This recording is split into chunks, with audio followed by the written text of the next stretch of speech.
Bueno, vamos al grano. Seguramente ya sepas toda la historia entre el año 390 y 399, una década de cambios y evoluciones. Así que si lo que quieres es contar a todo el mundo 10 historias que no conocían de esta década, quédate que comenzamos a dibujar. Empezamos la década con un evento crucial para el cristianismo, ya que Jerónimo, conocido por su erudición, finaliza la traducción del Nuevo Testamento al latín. Este acto significa un paso hacia una nueva era de entendimiento religioso. Y para entender la magnitud, es esencial saber que en aquel entonces menos del 10% de la población del Imperio Romano podía leer griego, el idioma original del Nuevo Testamento. La traducción de Jerónimo abrió las Sagradas Escrituras a un público mucho más amplio.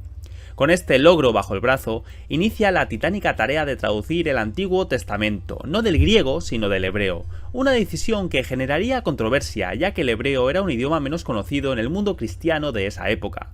¿Y por qué es relevante?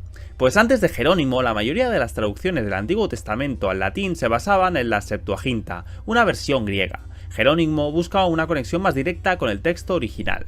Este proyecto, conocido posteriormente como la Vulgata, no fue solo un ejercicio lingüístico, representa una revolución cultural y religiosa al hacer accesibles las escrituras a una mayor cantidad de fieles, un factor clave en la expansión del cristianismo.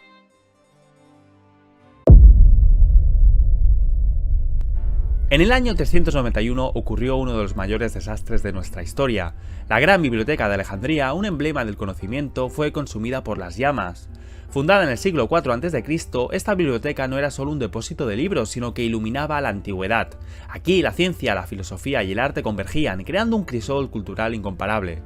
El incendio no solo devoró estructuras, se llevó consigo una inestimable colección de obras, entre ellas destacan los pergaminos del astrónomo Aristarco de Samos.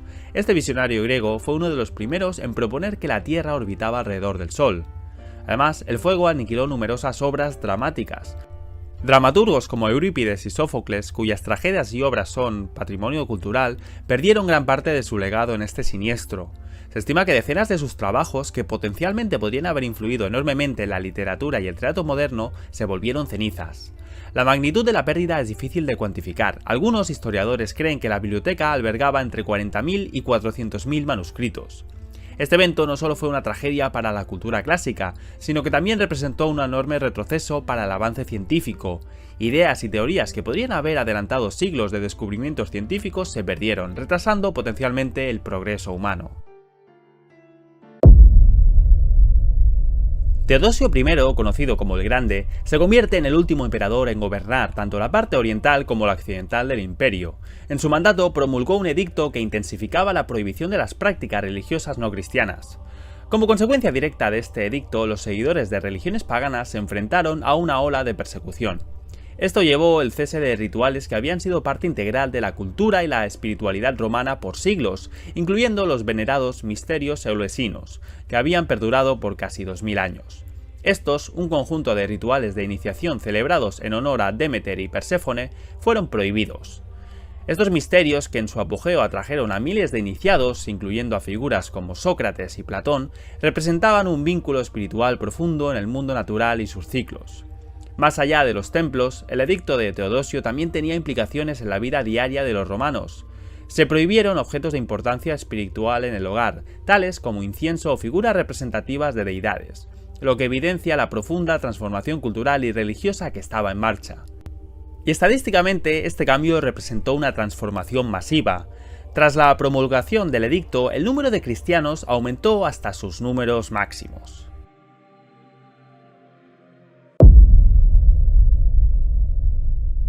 Seguimos con Teodosio y sus decisiones, y es que al año siguiente tomó la decisión de prohibir los Juegos Olímpicos, que habían sido celebrados durante casi un milenio. Iniciados en el 776 a.C., no eran solo competiciones atléticas, sino también un festival religioso en honor a Zeus. Estos juegos se celebraban cada 4 años, y eran un símbolo de unidad para el mundo griego, atrayendo a atletas de diversas ciudades-estado. La decisión de Teodosio se enmarca en su política de consolidación del cristianismo como la religión oficial del imperio. El edicto de Tesalónica, firmado en el 380, estableció el cristianismo niceno como la única religión legítima del imperio. Este edicto fue un paso crucial en la eliminación de otras prácticas religiosas, incluyendo las festividades relacionadas con los Juegos Olímpicos. La prohibición de estos juegos no fue un hecho aislado. formaba parte de una serie de acciones que buscaban erradicar las tradiciones paganas. Durante más de 1500 años, los Juegos Olímpicos permanecieron en el olvido. No fue hasta el 1896 que se revivió esta tradición en Atenas, marcando el inicio de los Juegos Olímpicos modernos.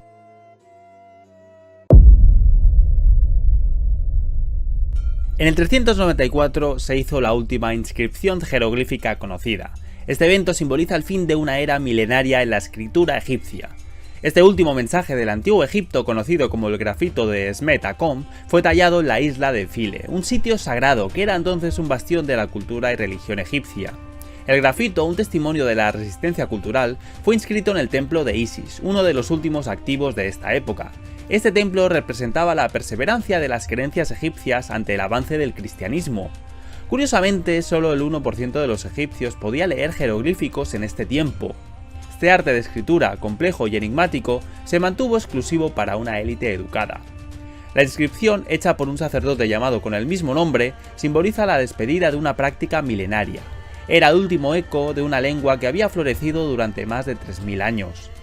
Tras esta inscripción, los jeroglíficos gradualmente cayeron en el olvido.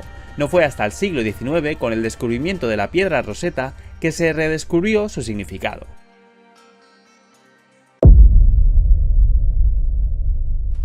En este año, los hunos comenzaron una ofensiva a gran escala contra el Imperio Romano de Oriente, liderados por figuras imponentes como Uldin. Desplegaron tácticas de guerra móvil y estrategias devastadoras. Invadieron Armenia, un reino amigo de Roma, cambiando el equilibrio de poder en la región. La invasión no se detuvo ahí. Los hunos avanzaron hacia Capadocia, una provincia crucial del imperio por sus recursos y ubicación estratégica, mostrando la audacia y la capacidad de los hunos para desafiar al poder romano. Más tarde entraron en partes de Siria, llevando el conflicto a las puertas de Antioquía, una de las ciudades más importantes del imperio. Aunque el ejército de los hunos era superado en número por las legiones romanas, su eficacia en el combate era formidable.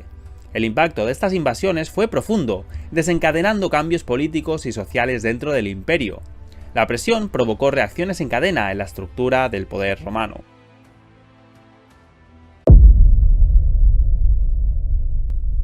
Jin-Andi, un joven de tan solo 14 años, asume el poder de la dinastía Jin Oriental, tras el trágico destino de su padre, el emperador Xiaowu, conocido por su liderazgo en un periodo de inestabilidad, pero que encontró la muerte de manera inesperada. Fue asesinado por su concubina, la honrada dama Zhang, en circunstancias que aún hoy siguen envueltas en misterio. La sucesión de Jin-Andi representó un punto crítico en la historia de la dinastía Jin Oriental, una era marcada por conflictos internos y presiones externas. A pesar de su corta edad, tuvo grandes desafíos. Durante su reinado, que duró hasta el año 419, trabajó por estabilizar un imperio fragmentado por luchas de poder y amenazas externas. Los datos históricos indican que en este periodo, la población de China fluctuaba cerca de los 50 millones. Este contexto demográfico acentuaba la complejidad de gobernar un imperio tan vasto y diverso. La figura de Jin-Andi resalta la historia por su juventud y la responsabilidad que recayó sobre él. Su gobierno estuvo marcado por intentos de consolidar la autoridad imperial y mantener la unidad dentro del reino. Bajo el reinado del nuevo emperador Honorio se promulgó una ley que cambiaría el curso de la moda en Roma.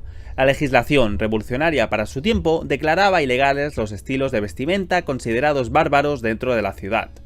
Prohibía específicamente el uso de botas, pantalones, pieles de animales y llevar el pelo largo.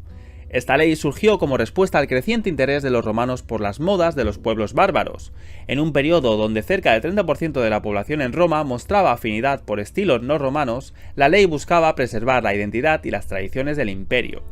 A pesar de su intención, el edicto no logró detener la influencia cultural externa. La población, especialmente la juvenil, continuó adoptando estilos foráneos, desafiando las normativas imperiales. Paradójicamente, mientras que en Roma se restringía la vestimenta bárbara, en otras regiones del imperio estos estilos eran comunes entre los soldados y ciudadanos, evidenciando una división cultural dentro del mismo imperio. En el año 398, el panorama religioso y político en Constantinopla era una mezcla de intrigas y fervor espiritual. Juan Crisóstomo, entonces arzobispo, se enfrentaba a la persistencia del paganismo en Gaza. Un grupo de clérigos, decididos a erradicar las prácticas paganas, acudieron a Juan buscando apoyo. Juan, conocido por su elocuencia, optó por una estrategia indirecta. Se dirigió a Eutropio, un eunuco con una influencia considerable sobre el emperador Arcadio. Eutropio, aunque poderoso, era un personaje controvertido debido a su origen humilde y su condición de eunuco. Con la intervención de Eutropio se logró la emisión de una constitución imperial que ordenaba el cierre de los templos paganos. Sin embargo, la ejecución de esta orden no fue tan sencilla. El funcionario encargado fue sobornado. Acabamos la década con el joven emperador Honorio, que con tan solo 15 años de edad tomó una decisión que marcaría el fin de una tradición milenaria en Roma. Hasta entonces, los Munera, los impresionantes juegos de gladiadores que habían entretenido a las masas durante siglos, eran una parte fundamental de la cultura romana. Pero Honorio, influenciado por las crecientes presiones políticas y religiosas, decidió cerrar las escuelas de gladiadores. Más allá de la diversión, los Munera eran un reflejo de la brutalidad y la crueldad que a menudo caracterizaba a la antigua Roma. La decisión de Honorio simboliza un cambio cultural y ético. Los números hablan por sí mismos. Antes del cierre de las escuelas de gladiadores se estima que alrededor de 175.000 hombres murieron en la arena. Un dato impactante que pone de manifiesto la magnitud de los juegos. La decisión de Honorio también estuvo relacionada con el auge del cristianismo en el imperio, que condenaba la violencia de los juegos de gladiadores. A medida que las escuelas de gladiadores cerraron y los juegos se volvieron cada vez menos comunes, Roma se transformó gradualmente. El entretenimiento sangriento dejó paso a una nueva era de valores y creencias. Y en el próximo capítulo 10 historias más donde lo dejamos, a partir del año 400. Si te ha gustado no olvides suscribirte y dar a like para seguir dibujando la historia juntos, ya que de historias va la cosa.